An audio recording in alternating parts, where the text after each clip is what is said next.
शक्ति फार्म के निर्मल नगर क्षेत्र में 60 से ज्यादा विधानसभा क्षेत्र के पूर्व विधायक नारायण पाल ने जनसंपर्क अभियान चलाकर स्थानीय लोगों की समस्याएं सुनी। इस दौरान उन्होंने क्षेत्र की कई गंभीर मुद्दों को लेकर चिंता जताई और प्रशासन से तुरंत कार्रवाई की मांग की।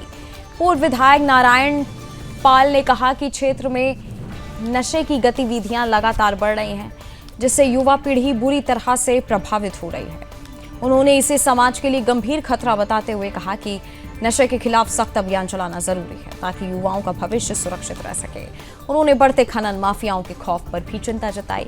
उनके अनुसार अवैध खनन की गतिविधियों से न केवल पर्यावरण को नुकसान पहुंच रहा है, बल्कि स्थानीय लोगों के जीवन और सुरक्षा पर भी असर पड़ रहा है। उन्होंने प्रशासन से इस पर कड़ी कार्रवाई करने की मांग की। इसके साथ ही उन्होंने किसानों को समय पर यूरिया उपलब्ध न होने की समस्या को भी गंभीर बताया। उन्होंने कहा कि समय पर खाद और उर्वरक न मिलने से किसानों की फसल प्रभावित हो रही है, जिससे उनकी आर्थिक स्थिति पर असर पड़ रहा है। नारायण पाल ने कहा कि वह हमेशा जनता की आवाज उठाते रहेंगे और क्षेत्र की समस्याओं को शासन प्रशासन तक पहुंचाने का काम करते रहेंगे। उन्होंने लोगों को भरोसा दिलाया कि उनकी समस्याओं के समाधान के लिए वे लगातार प्रयासरत रहेंगे। इस मौके पर बड़ी संख्या में स्थानीय लोग मौजूद रहे और उन्होंने पूर्व विधायक को अपनी समस्याओं से अवगत कराया।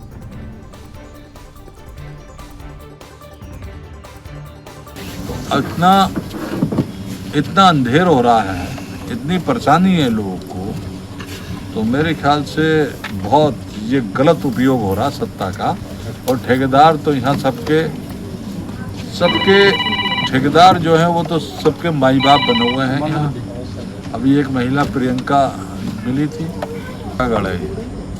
आदमी मरने की स्थिति में है यहाँ। अगर किसी को किसने कह दिया भाजपा गढ़ है, अगर किसी की तबीयत खराब हो जाए माँ बहन की, अगर वो हॉस्पिटल चला जाएगा, इलाज हो जाएगा, यूरिया मिल जाएगी, बिजली मिल गई, आवास मिल गए, बिजली आ गई है। और राशन की दुकान में भी राशन कितना मिल रहा है, नहीं मिल रहा है, खाली कहते हैं भाजपा गढ़ है। जब हम दो बार चुनाव जीते तो हमने हराया था ना यहाँ पे। हमने जो ठेकेदारों को पालेगा, कमीशन खाएगा, सिटकुल से वसूली करेगा, उसका गढ़ नहीं है बस ये।